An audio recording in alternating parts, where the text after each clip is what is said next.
فصل نمبر 79 غزوہ تبوک۔ جب رسول اللہ صلی اللہ علیہ وسلم مدینہ تشریف لائے اور ہجرت کا 9واں سال شروع ہو گیا تو آپ صلی اللہ علیہ وسلم نے صدقات کی وصولی کے لیے محسلین کو بھیجا۔ چنانچہ عیینہ بن حسن کو بنو تمیم کے پاس، یزید بن حسین کو اسلم اور غفار کے پاس، عدی بن حاتم کو طائی اور بنو اسد کے پاس، مالک بن نویرہ کو بنو حنظلہ کے پاس، زبرقان بن بدر اور قیس بن عاصم کو بنو سعد کے پاس، علا بن حضرمی کو بحرین کے لیے اور علی کو نجران کے لیے روانہ فرمایا۔ اسی سال یعنی رجب سن 9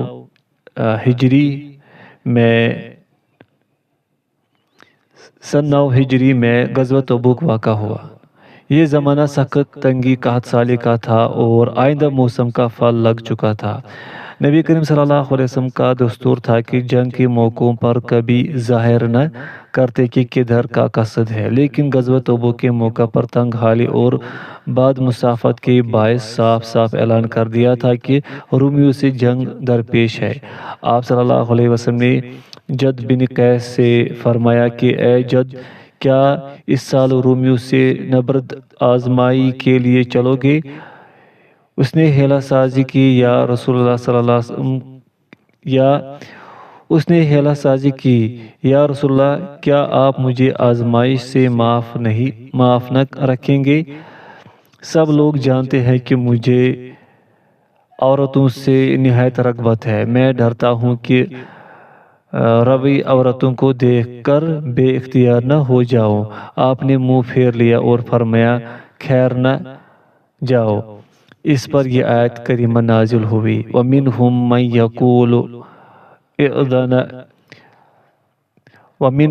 يَقُولُ اُذَنَ لِي وَلَا تَفْتِنِي۔ ان میں ایسے لوگ بھی ہیں جو کہتے ہیں مجھے رہ جانے کی اجازت دے دیجیے اور آزمائش میں نہ ڈالے۔ سورۃ التوبہ آیت نمبر 49۔ منافقوں نے ہمت پست کرنا شروع کی اور کہنے لگے اس گرمی میں نہ جاؤ۔ اس پر یہ آیت نازل ہوئی، وَقَالُوا لَا تَنْفِرُوا فِي الْحَرِّ قُلْ نَارُ جَهَنَّمَ أَشَدُّ حَرًّا لَوْ كَانُوا يَفْقَهُونَ۔ یہ کہتے ہیں گرمی میں کوچ نہ کرو، اے پیغمبر کہہ دو کہ جہنم کی آگ اس سے بھی زیادہ سخت ہے، کاش ان میں عقل ہوتی۔ سورۃ التوبہ آیت نمبر 81۔ اس موقع پر رسول اللہ صلی اللہ علیہ وسلم نے مالداروں کو راہ خدا میں خرچ کرنے کا حکم فرمایا اور انہوں نے تعمیل کی۔ حضرت عثمان رضی اللہ عنہ نے اس موقع پر 300 اونٹ مع ساز و سامان کے اور 1000 دینار پیش خدمت کیے۔ اسی دوران نبی اکرم صلی اللہ علیہ وسلم کی خدمت میں کچھ لوگ باچشم تر حاضر ہوئے جن کی تعداد 7 تھی اور آپ سے کچھ سواریوں کی درخواست کی۔ آپ نے فرمایا کہ اس وقت تو میرے پاس کچھ بھی نہیں۔ یہ واپس چلے گئے۔ شدت علم کے باعث ان کی آنکھوں سے آنسو جاری تھے کہ ان کے پاس کچھ نہیں کہ جس کے ذریعے وہ صدقہ کر کے شریک جہاد ہو سکے۔ اس موقع پر اشعریوں نے ابو موسیٰ کو بھیجا کہ نبی کریم صلی اللہ علیہ وسلم سے سواریاں مانگے۔ آپ اس وقت ناراض تھے، غصہ سے قسم کھا کر فرمانے لگے واللہ میں تمہیں ہرگز سواری نہ دوں گا، اور پھر میرے پاس سواری ہے بھی نہیں۔ اس کے بعد ہی کچھ اونٹ آ گئے۔ آپ کا غصہ فروغ ہو گیا اور انہیں واپس بلا کر اونٹ مرحمت فرمائی۔ ساتھ ہی فرمایا میں نے تمہیں سواری نہیں دی لیکن وہ اللہ کے جس نے یہ اونٹ بھیج دیے ہیں، میں جب قسم کھاؤں گا اور پھر دیکھوں گا کہ اس کے خلاف عمل کرنا بہتر ہے تو قسم توڑ کر کفارہ ادا کر دوں گا۔ اسی موقع پر ایک رات علیہ بن زید نے نماز پڑھی اور رو رو کر دعا کی، یا رب العزت، تو نے جہاد کا حکم دیا ہے لیکن مجھے اتنا نہیں دیا کہ تیرے رسول صلی اللہ علیہ وسلم کا ساتھ دے سکوں، اور نہ اپنے رسول کو اتنا دیا ہے کہ مجھے ساتھ لے جا سکے۔ اے اللہ، اگر میں جہاد کے ناقابل ہوں تو میں تیری راہ میں ہر وہ تکلیف معاف کرتا ہوں جو کسی مسلمان کے ہاتھ سے مجھے پہنچی ہے، جان کی ہو، مال کی ہو یا آبرو کی۔ جب صبح ہوئی تو رسول اللہ صلی اللہ علیہ وسلم نے فرمایا کہ آج کی رات صدقہ کرنے والا کہاں ہے؟ اس آواز پر کوئی کھڑا نہیں ہوا۔ آپ نے دوبارہ سوال فرمایا تو حضرت علیہ کھڑے ہوئے۔ آپ نے ان سے فرمایا، علیہ، تیری یہ دعا بطور زکوٰۃ مقبول لکھ لی گئی۔ منافقین کے متعدد ٹولیوں نے عذر لنگ پیش کر کے عدم شرکت کی اجازت چاہی، لیکن بارگاہ نبوی سے انہیں اجازت نہیں دی گئی۔ عبداللہ بن ابی یہود اور منافقین کی ایک جماعت کے ہمراہ وادی وداع میں تھا۔ کہا جاتا ہے کہ اس کا لشکر 2 لشکروں سے کم نہ تھا، لیکن روانگی کے وقت یہ سب پیچھے رہ گئے۔ رسول اللہ صلی اللہ علیہ وسلم نے محمد بن مسلمہ انصاری کو مدینہ میں نائب مقرر فرمایا اور حضرت علی بن ابی طالب کو اپنے اہل بیت پر بطور نگران مقرر فرمایا۔ جب مسلمانوں کا لشکر روانہ ہو گیا تو ابن ابی لشکر کے پیچھے رہ گیا۔ حضرت علی خدمت اقدس میں حاضر ہوئے اور عرض کیا، اے اللہ کے رسول صلی اللہ علیہ وسلم، مجھے عورتوں و بچوں کی نگرانی کے لیے چھوڑ کر جا رہے ہیں۔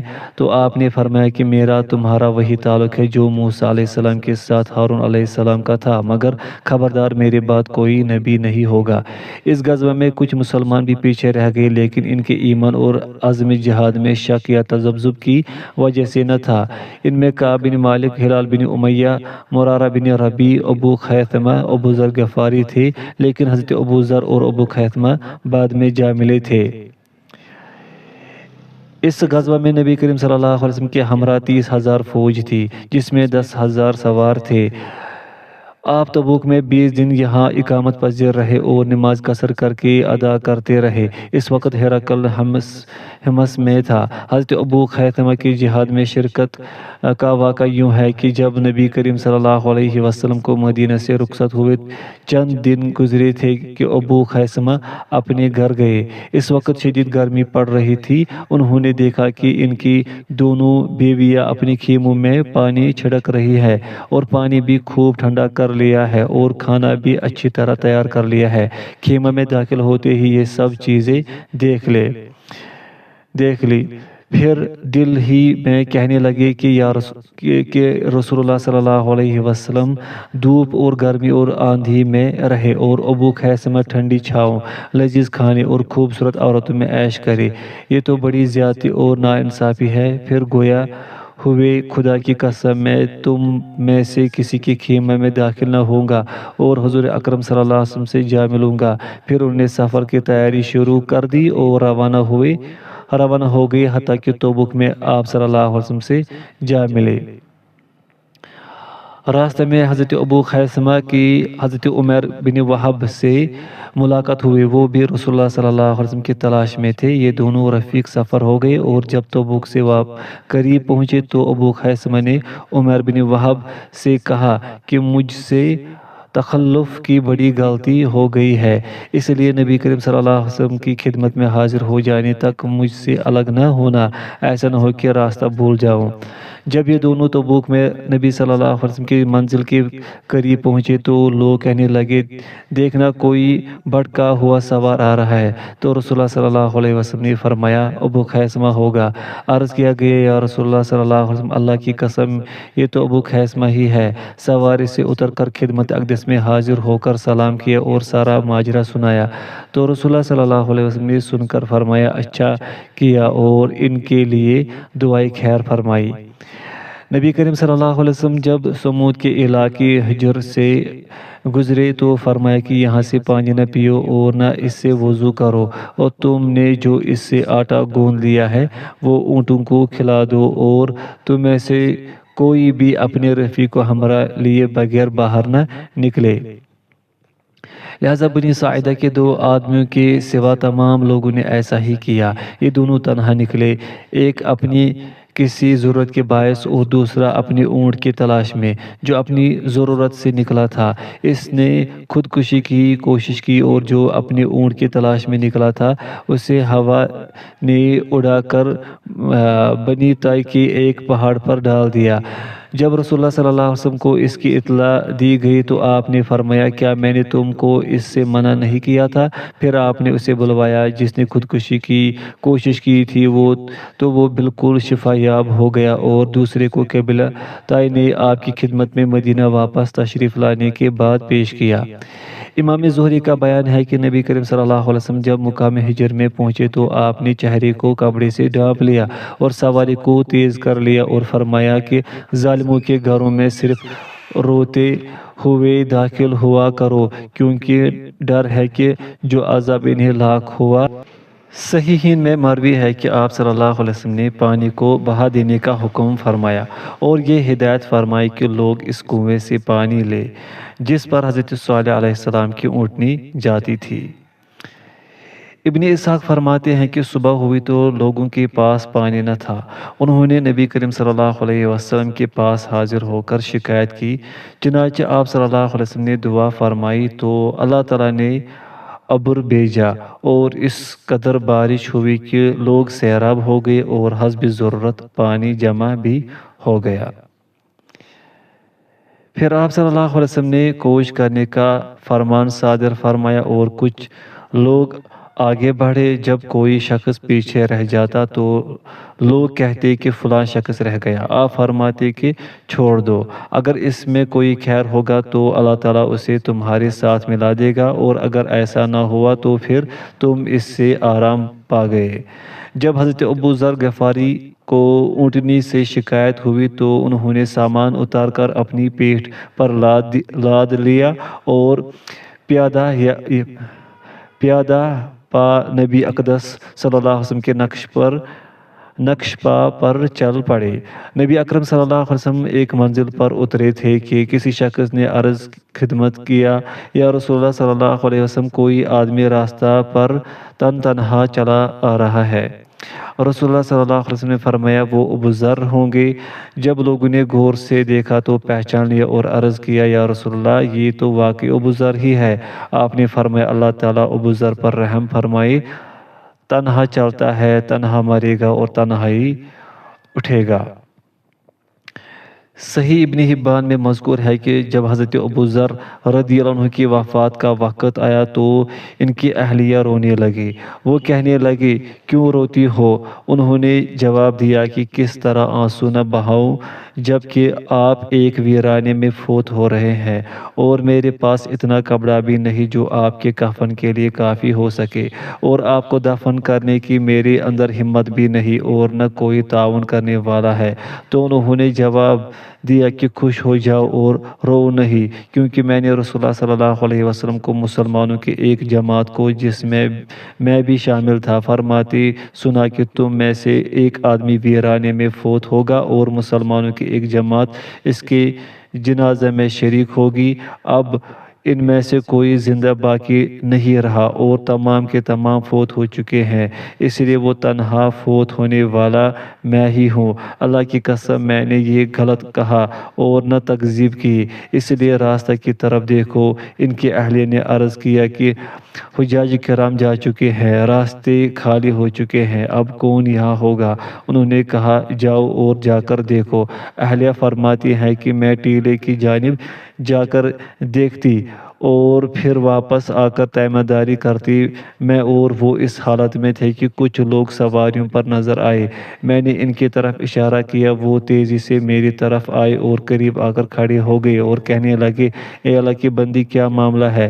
میں نے جواب دیا ایک مسلمان فوت ہو رہا ہے، کیا تم اسے دفن دو گے؟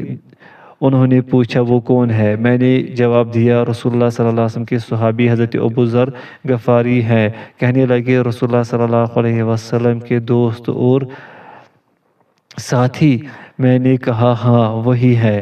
انہوں نے حضرت ابو ذر کے متعلق ان پر ہمارے ماں باپ قربان ہو جیسے الفاظ میں اظہار عقیدت پیش کیا، پھر ان کی خدمت میں تیزی سے بڑھے۔ جب یہ لوگ حضرت ابو ذر کے پاس پہنچے تو حضرت ابو ذر رضی اللہ عنہ نے فرمایا خوش ہو جاؤ، اور پھر انہوں نے رسول اللہ صلی اللہ علیہ وسلم سے مذکورہ حدیث بیان کی۔ اس کے بعد کہا کہ اگر میرے یا میری بیوی کے پاس کفن دینے کے لیے کوئی کپڑا ہوتا تو مجھے اس میں کفنایا جاتا، اس لیے میں تمہیں اللہ کا واسطہ دے کر درخواست کرتا ہوں کہ تم میں سے وہ شخص مجھے کفن نہ دے جو کسی جگہ کا گورنر، نمائندہ یا حاکم وغیرہ رہ چکا ہو۔ انہوں نے غور کیا تو سب کے سب مذکورہ مناصب میں سے کسی نہ کسی منصب کو اختیار کر چکے تھے، صرف ایک انصاری نوجوان حضرت ابو ذر کے معیار پر پورا اترا۔ اس نے بڑھ کر عرض کیا اے چچا جان، میں آپ کو اپنی اس چادر یا ان 2 کپڑوں میں کفن دوں گا جو میری والدہ نے کاتے اور بنے تھے۔ انہوں نے فرمایا ہاں تم مجھے کفن دینا۔ چنانچہ اس انصاری نوجوان نے انہیں کفن پہنایا، سب نے نماز جنازہ پڑھی، پھر انہیں دفن کیا۔ یہ سب لوگ یمن کے تھے۔ صحیح مسلم میں حضرت معاذ رضی اللہ عنہ سے مروی ہے کہ تبوک پہنچنے سے قبل رسول اللہ صلی اللہ علیہ وسلم نے فرمایا تھا کہ کل انشاءاللہ تم لوگ تبوک کے چشمے پر پہنچو گے، لیکن تم چاشت ہونے سے قبل نہیں پہنچ سکتے۔ اگر کوئی جائے تو ہرگز اس کا پانی استعمال نہ کرے جب تک میں نہ پہنچ جاؤں۔ راوی کا بیان ہے کہ ہم وہاں پہنچے تو دیکھا کہ وہ 2 آدمی پہلے سے پہنچ چکے تھے اور چشمہ کا پانی ذرا ذرا سا رک کر بہہ رہا تھا۔ نبی کریم صلی اللہ علیہ وسلم نے ان لوگوں سے دریافت فرمایا کیا تم نے اس میں سے کچھ استعمال کیا ہے؟ وہ کہنے لگے جی ہاں۔ آپ صلی اللہ علیہ وسلم ان پر سخت خفا ہوئے اور سخت سست کہا۔ پھر لوگوں نے چلو سے تھوڑا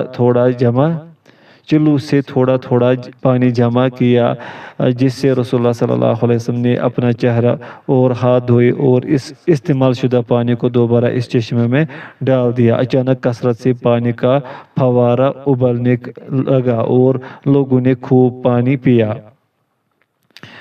پھر رسول اللہ صلی اللہ علیہ وسلم نے فرمایا کہ اے معاذ، وہ زمانہ قریب ہے، اگر تیری زندگی رہی تم خود بھی دیکھو گے کہ اس پانی سے یہاں کے باغات شاداب و سیراب ہوا کریں گے اور یہ جگہ درختوں سے بھر جائیں گی۔ جب نبی کریم صلی اللہ علیہ وسلم تبوک پہنچے تو ایلا کا حاکم حاضر خدمت ہوا اور صلح کی درخواست پیش کی اور جزیہ دینے پر آمادگی کا اظہار کیا۔ اسی موقع پر اہل جرب اور ازرح بھی حاضر ہوئے اور جزیہ دینا منظور کر لیا۔ اس وقت نبی کریم صلی اللہ علیہ وسلم نے ایلا کے حاکم کو ایک تحریری فرمان جاری فرمایا جس کا مضمون یہ تھا، بسم اللہ الرحمن الرحیم، یہ تحریر اللہ اور اس کے رسول محمد صلی اللہ علیہ وسلم کی طرف سے یحییٰ بن روبہ اور اس کی قوم اہل ایلا کے لیے پرواہ نہ امن ہے۔ اہل ایلا کی کشتیاں اور سواریاں خواہ وہ خشکی میں ہو یا سمندر میں، اللہ اور اس کے رسول محمد صلی اللہ علیہ وسلم کی حفاظت اور ذمہ میں ہے، اور اہل شام اور اہل یمن اور اہل بحر میں سے جو لوگ بھی ان کے ساتھ ہوں گے وہ قافلے بھی ان کے امان و پناہ میں ہیں۔ اگر کوئی ان کا آدمی خلاف معاہدہ کوئی کام کرے گا تو اس کا مال اس کی جان کو نہ بچا سکے گا، بلکہ وہ کسی بھی مسلمان کے لیے مباح ہوگی۔ مسلمانوں کے لیے جائز نہیں کہ خشکی یا تری میں کوئی راستہ یا جگہ کام میں آنے سے روکے۔ پھر رسول اللہ صلی اللہ علیہ وسلم نے حضرت خالد بن ولید کو دومت الجندل کے حاکم عقیدر بن عبد الملک الکندی کے پاس بھیجا اور فرمایا کہ اسے تم نیل گائے کا شکار کرتے دیکھو گے۔ حضرت خالد جب وہاں پہنچے جہاں سے اس کا قلعہ نظر آ رہا تھا اور چاندنی رات تھی تو وہ وہیں ٹھہر گئے۔ دیکھا کہ ایک نیل گائے آئی اور محل کے دروازے پر سینگ رگڑنے شروع کر دیے۔ اس کی بیوی نے کہا کہ کیا تم نے کبھی ایسی گائے دیکھی ہے؟ وہ بولا نہیں۔ پھر عقیدر اپنی مساحین کی ایک جماعت کے ساتھ باہر نکلا۔ اسی وقت اسے رسول اللہ صلی اللہ علیہ وسلم کے لشکر نے گرفتار کر لیا اور اس کے بھائی حسان کو قتل کر دیا۔ نبی کریم صلی اللہ علیہ وسلم نے عقیدر کی جان بخشی کے بعد جزیہ دینے پر صلح کر لی۔ وہ نصرانی تھا۔ ابن سعد کا بیان ہے کہ حضرت خالد نے عقیدر کو قتل سے بچا لیا تھا۔ حضرت خالد کے ساتھ 420 شہ سوار تھے۔ انہوں نے 2000 اونٹ، 800 بکریوں، 400 زرہ اور 400 نیزوں پر صلح کی تھی۔ نبی کریم صلی اللہ علیہ وسلم کا حصہ الگ کر کے یہ مال غنیمت تقسیم کیا گیا۔ پہلے خمس نکالا گیا، پھر باقی مال صحابہ کرام رضی اللہ عنہم میں تقسیم کیا گیا۔ ہر صحابی کو 5 حصے ملے تھے۔ رسول اللہ صلی اللہ علیہ وسلم 10 دن سے زیادہ قیام کے بعد تبوک سے واپس تشریف لائے تھے۔ حضرت عبداللہ بن مسعود سے روایت ہے کہ غزوہ تبوک میں ایک رات میں اٹھا تو لشکر کی ایک جانب شعلہ نظر آیا۔ میں اسے دیکھنے لگا، اچانک جناب رسول صلی اللہ علیہ وسلم اور حضرت ابوبکر اور حضرت عمر رضی اللہ عنہم نظر آئے اور دیکھا کہ عبداللہ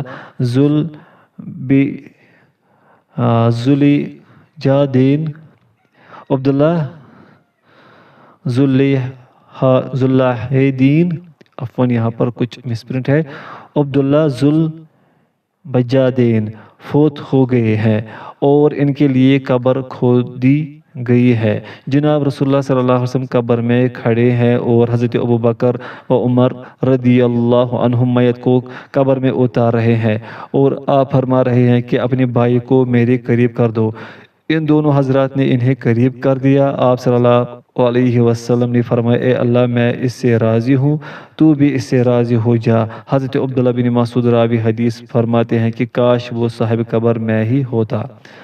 حضرت ابو امامہ باہلی سے مروی ہے کہ تبوک میں حضرت جبریل نبی کریم صلی اللہ علیہ وسلم کے پاس آئے اور فرمایا کہ اے محمد صلی اللہ علیہ وسلم، معاویہ بن معاویہ مزنی کے جنازے میں شرکت کیجیے۔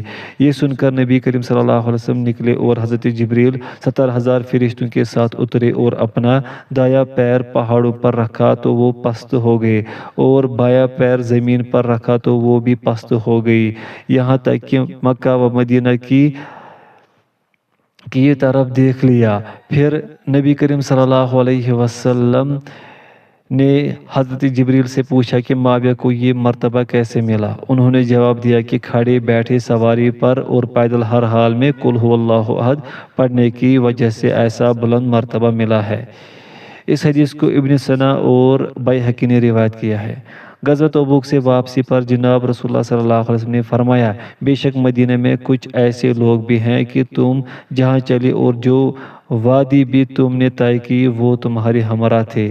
صحابہ نے عرض کیا، اے اللہ کے رسول، کیا مدینہ میں رہتے ہوئے؟ آپ نے فرمایا، ہاں، انہیں عذر نے روک رکھا تھا۔ منافقین کی ایک سازش۔ جب رسول اللہ صلی اللہ علیہ وسلم تبوک سے مدینہ واپس لوٹ رہے تھے تو راستے میں کچھ منافقین نے آپس میں یہ سازش تیار کی کہ آپ کو راستہ میں ایک پہاڑی سی گھاٹی میں گرا دے۔ جب قافلہ نبی اس جگہ پہنچا تو وہ آپ کے ساتھ ساتھ چلنا چاہتے تھے، لیکن اللہ تعالیٰ نے ان کی سازش سے آپ صلی اللہ علیہ وسلم کو آگاہ فرما دیا۔ چنانچہ آپ نے لوگوں سے فرمایا کہ تم میں سے جو کوئی وادی کے راستے سے جائے تو کوئی حرج نہیں، کیونکہ وہ کشادہ ہے، اور یہ کہہ کر آپ نے پہاڑی والا راستہ اختیار فرمایا اور دوسرے صحابہ نے نشیبی راستہ اختیار کیا۔ البتہ سازشی منافقین نے نقاب پہن کر آپ صلی اللہ علیہ وسلم کے ساتھ چلنے کا ارادہ کیا۔ نبی کریم صلی اللہ علیہ وسلم کے ہمراہ حضرت حذیفہ بن یمان اور عمار بن یاسر تھے۔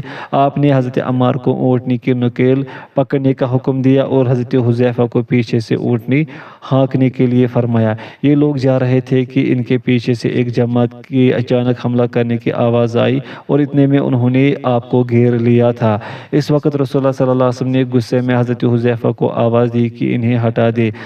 جب حضرت حذیفہ نے رسول اللہ صلی اللہ علیہ وسلم کی ناراضی دیکھی تو اپنا ڈنڈا لے کر مڑے اور ان کی سواریوں کے منہ پر ضربے لگائے اور انہیں نقاب پہنے ہوئے دیکھا تو یہ خیال کیا کہ مسافروں کی طرح ان لوگوں نے نقاب پہن لی ہے۔ حضرت حذیفہ کو جب انہوں نے دیکھا تو اللہ تعالیٰ نے ان پر کافی رعب طاری کر دیا اور وہ یہ سمجھے کہ ان کی سازش کا پردہ فاش ہو گیا ہے۔ چنانچہ صلی اللہ علیہ وسلم نے حضرت حذیفہ سے فرمایا کہ تم نے ان میں سے کسی کو پہچانا؟ انہوں نے جواب دیا، سواری فلاں فلاں کی تھی، چونکہ رات اندھیری تھی اس لیے ان لوگوں کو نہ پہچان سکا۔